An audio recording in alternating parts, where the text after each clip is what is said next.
Você vai ouvir agora Evangelho e Vida, um programa que trata das máximas morais do Cristo à luz do pensamento espírita. Produção e apresentação, Ricardo Gomes. Amiga e amigo ouvinte, sou Ricardo Gomes e com muita alegria estou iniciando mais uma edição do programa Evangelho e Vida nas ondas fraternas da nossa Rádio Rio de Janeiro, a emissora da Fraternidade. Mais uma vez desejo a você saúde, paz, serenidade e esperança, agradecendo sempre a sua preciosa audiência. O nosso tema de hoje é: não são os que gozam de saúde que precisam de médico, e terá como base o capítulo 24 do Evangelho segundo o Espiritismo, que tem como título: Não ponhais a candeia embaixo do alqueire, em seus itens 11 e 12. Iniciaremos citando a passagem do Novo Testamento que nos leva à reflexão do tema. Diz ela: Estando Jesus à mesa em casa desse homem, que é Mateus, vieram aí ter muitos publicanos e gente de má vida, que se puseram à mesa com Jesus e seus discípulos, o que fez que os fariseus, notando-o, dissessem aos discípulos: Como é que vosso mestre come com publicanos e pessoas de má vida? Tendo-os ouvido, disse-lhes Jesus: Não são os que gozam de saúde que precisam de médico. Isso se encontra no Evangelho de Mateus, no capítulo 9, versículos 10 a 12.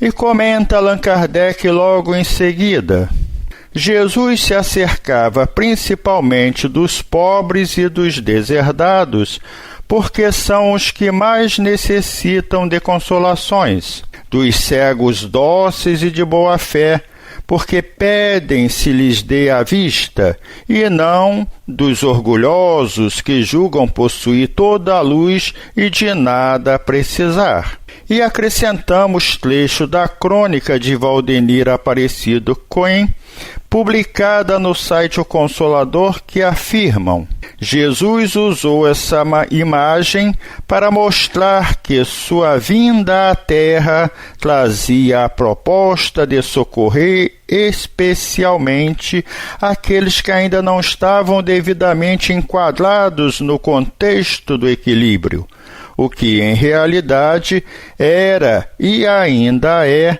a grande maioria das pessoas neste mundo. E a enfermidade a que se referia vai muito além das anormalidades físicas, abrangendo detalhadamente todas as deformidades do espírito.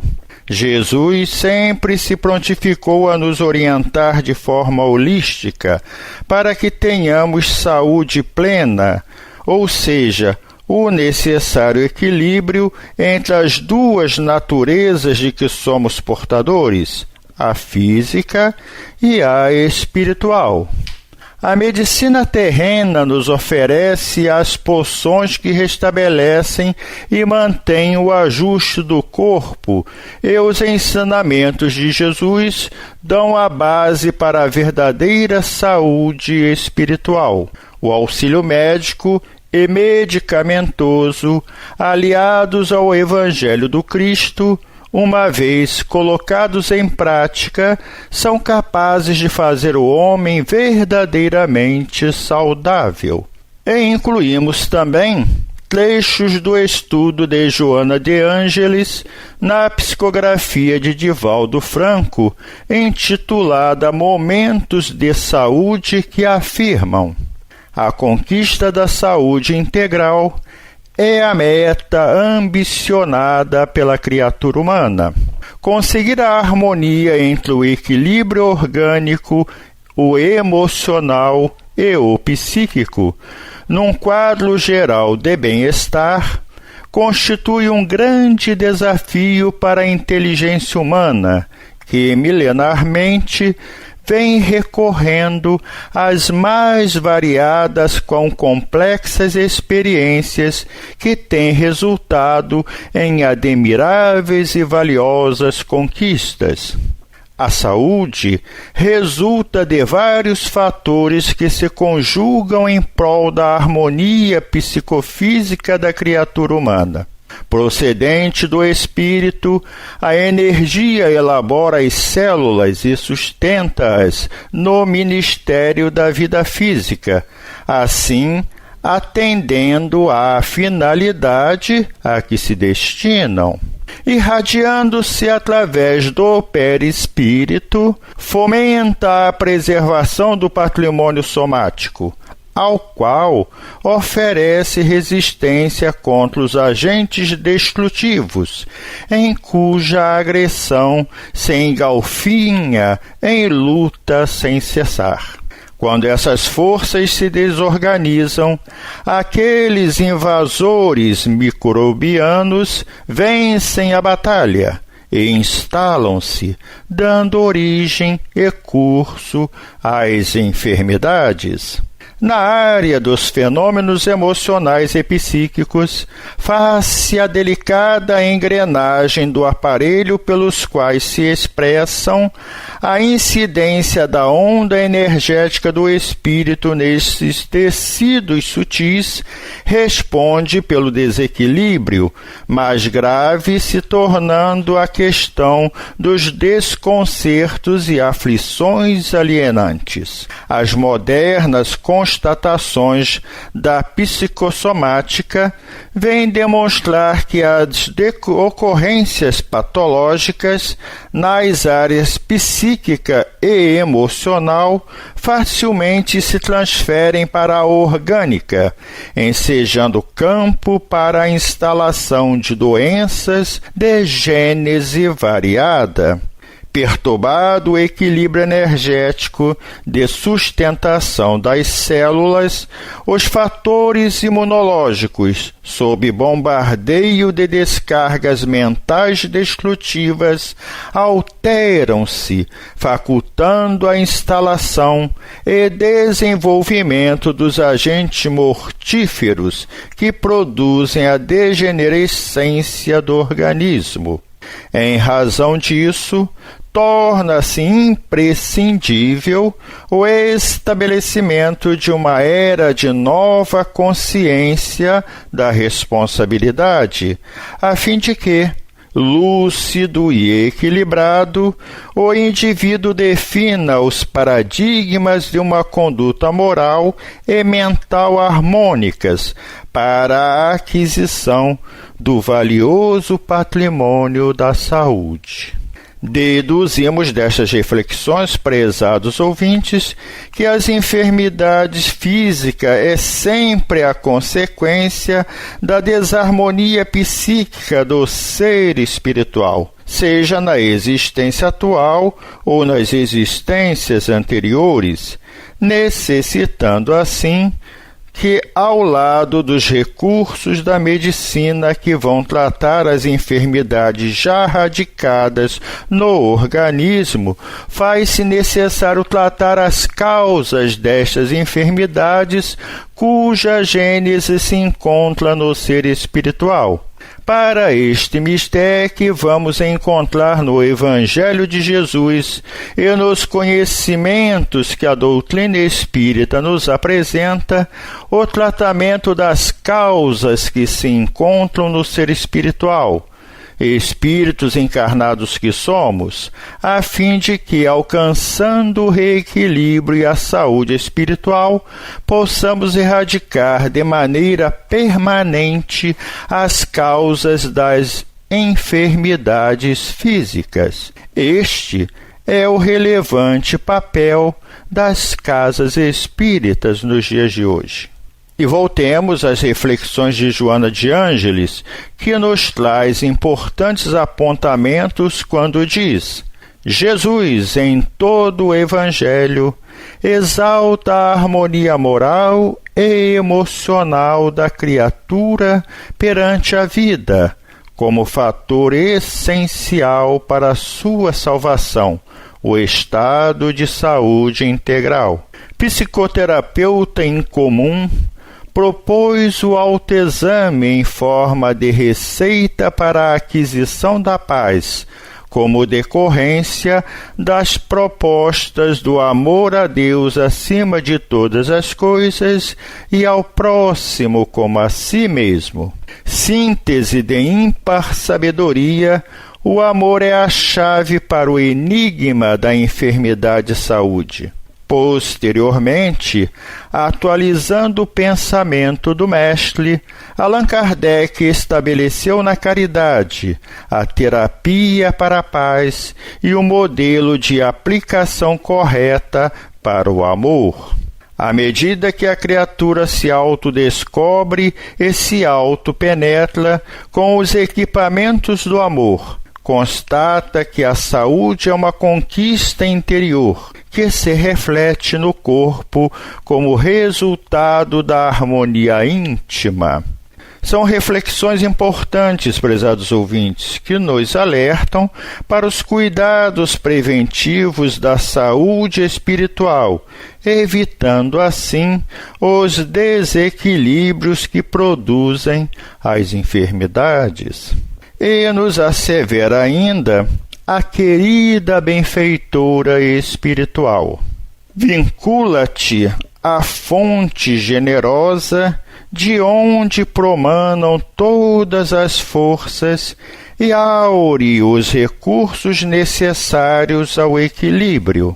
Reabastece o departamento mental com pensamentos de paz, de compaixão, de solidariedade, de perdão e de ternura, envolvendo-te emocionalmente com a vida, de forma a te sentires nela integrado, consciente e feliz.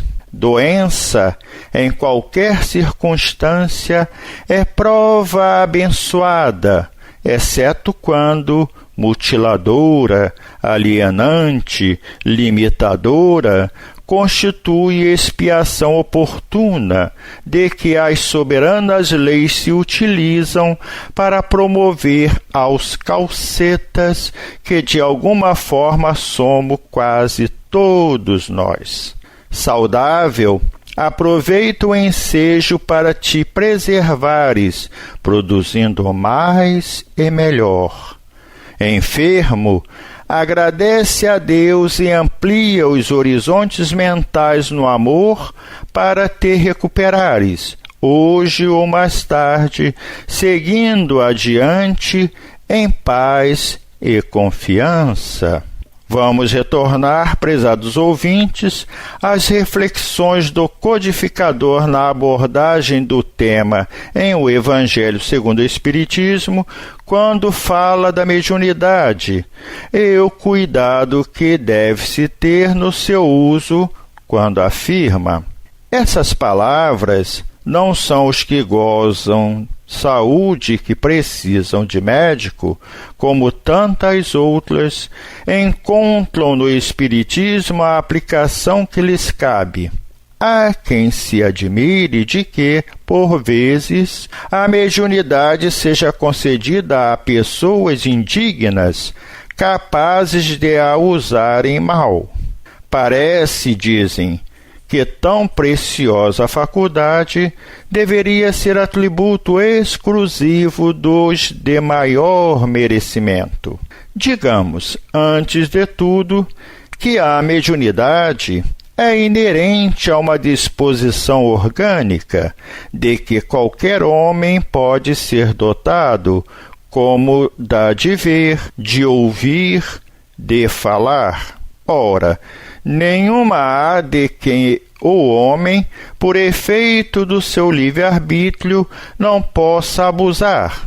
E se Deus não houvesse concedido, por exemplo, a palavra senão aos incapazes de proferirem coisas mais, maior seria o número dos mudos do que os dos que falam.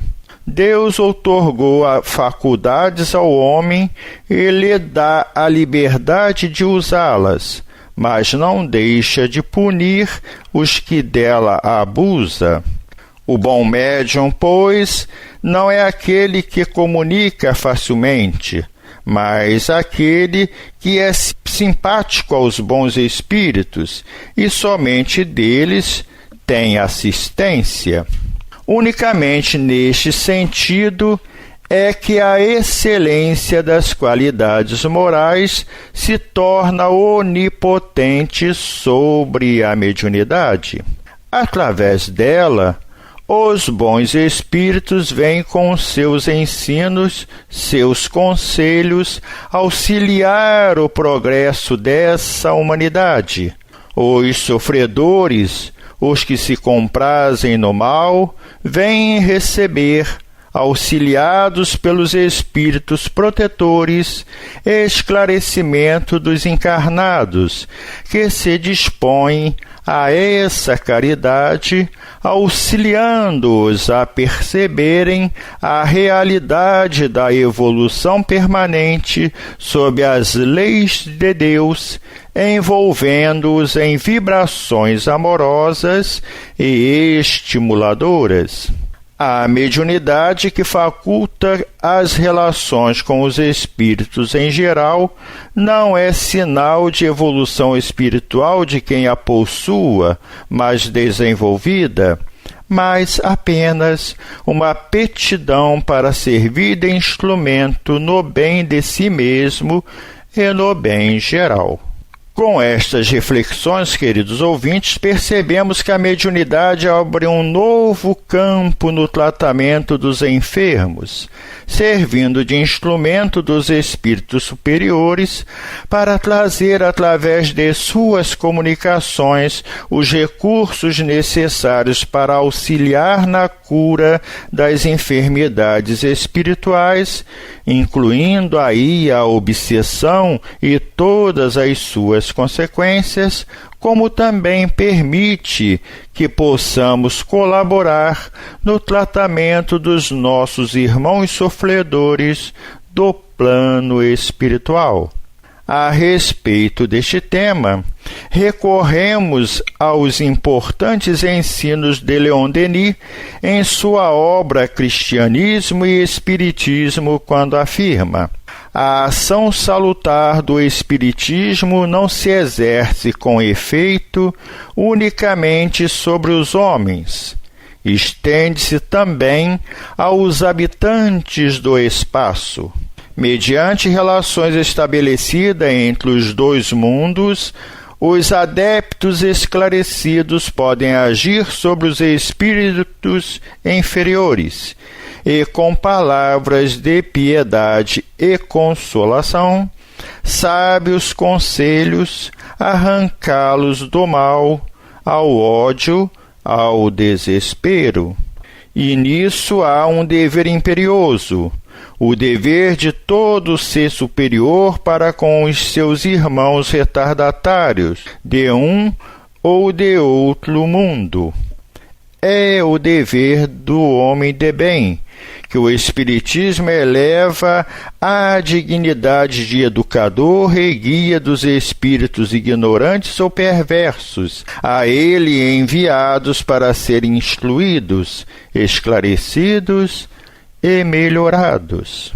É, ao mesmo tempo, o mais seguro meio de sanear fluidicamente a atmosfera da Terra, o ambiente em que se agita e vive a humanidade.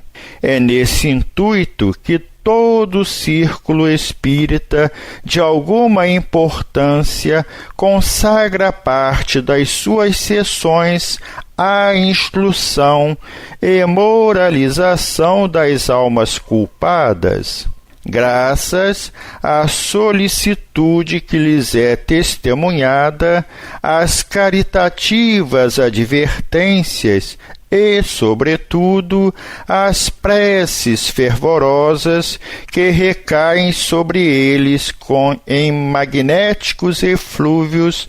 Não é raro ver os mais endurecidos espíritos reconciliados com melhores sentimentos, porém por si mesmos um termo às dolorosas obsessões com que perseguiam suas vítimas, fazendo-nos ver nos maus espíritos almas extraviadas, suscetíveis de retorno ao bem, fornecendo-nos os meios de sobre eles agir, de suavizar-lhes a sorte, de preparar-lhes a reabilitação. O Espiritismo estanca um antagonismo deplorável, torna impossível a reprodução das cenas de possessão de que o passado está repleto, inspira ao homem a única atitude conveniente para com os espíritos elevados, que são seus mestres e guias, e para com os espíritos inferiores, que são seus irmãos. Encerrando as nossas reflexões sobre o tema, vamos trazer a mensagem de Emmanuel, que se encontra na obra Livro de Esperança, na psicografia de Francisco Cândido Xavier. Ante o Divino Médico. Não são os que gozam de saúde que precisam de médico, nos diz Jesus no Evangelho de Mateus, capítulo 9, versículo 12. Milhões de nós outros, os espíritos encarnados e desencarnados em serviço na terra, somos almas enfermas de muitos séculos, carregando débitos e inibições, contraídos em existências passadas ou adquiridos agora. Proclamamos em palavras sentidas que Jesus é o nosso divino médico, e basta ligeira reflexão para encontrar no Evangelho a coleção de receitas articuladas por ele, com vistas à terapia da alma. Todas as indicações do sublime formulário primam pela segurança e concisão. Nas perturbações do egoísmo, faze aos outros o que deseja que os outros te façam. Nas convulsões da cólera, na paciência, possuirás a ti mesmo. Nos acessos da revolta, humilha-te e serás exaltado. Na paranoia da vaidade, não entrarás no reino do céu sem a simplicidade de uma criança. Na paralisia do espírito por falsa virtude, se aspiras a ser o maior, sê no mundo o servo de todos. Nos quistos mentais do ódio, ama os teus inimigos. Nos delírios da ignorância, aprende com a verdade e a verdade te libertará. Nas dores por ofensas recebidas, perdoa 70 vezes 7. Nos desesperos provocados por alheias violências, ora pelos que te perseguem e caluniam. Nas crises de incerteza quanto à direção espiritual, se queres vir após mim, nega a ti mesmo, toma a tua cruz e segue-me. Nós, as consciências que nos reconhecemos endividadas, regozijamo-nos com a declaração consoladora do Cristo. Não são os que gozam de saúde que os que precisam de médico. Sim, somos espíritos enfermos, com ficha especificada nos gabinetes de tratamento instalado nas esferas superiores, dos quais instrutores e benfeitores da vida maior nos acompanham e analisam ações e reações, mas é preciso considerar que o facultativo, mesmo sendo nosso Senhor Jesus Cristo, não pode salvar o doente e nem auxiliá-lo de todo se o doente persiste em fugir do remédio. Encerrando, agradecemos ao amigo Arcleison Soares pela edição dos nossos programas e desejamos a você que nos ouve muita paz, amor, harmonia e esperança. Torne-se um colaborador do Clube da Fraternidade, filie-se ou atualize o seu cadastro pelo telefone 3386-1422. Compartilhe essa mensagem com todos seus amigos e familiares, para juntos continuarmos levando o Evangelho de Jesus, esclarecendo, confortando e trazendo esperança para todos. Fiquem com Deus e até o nosso próximo programa, se Deus assim o permitir. A Rádio Rio de Janeiro apresentou o programa Evangelho e Vida.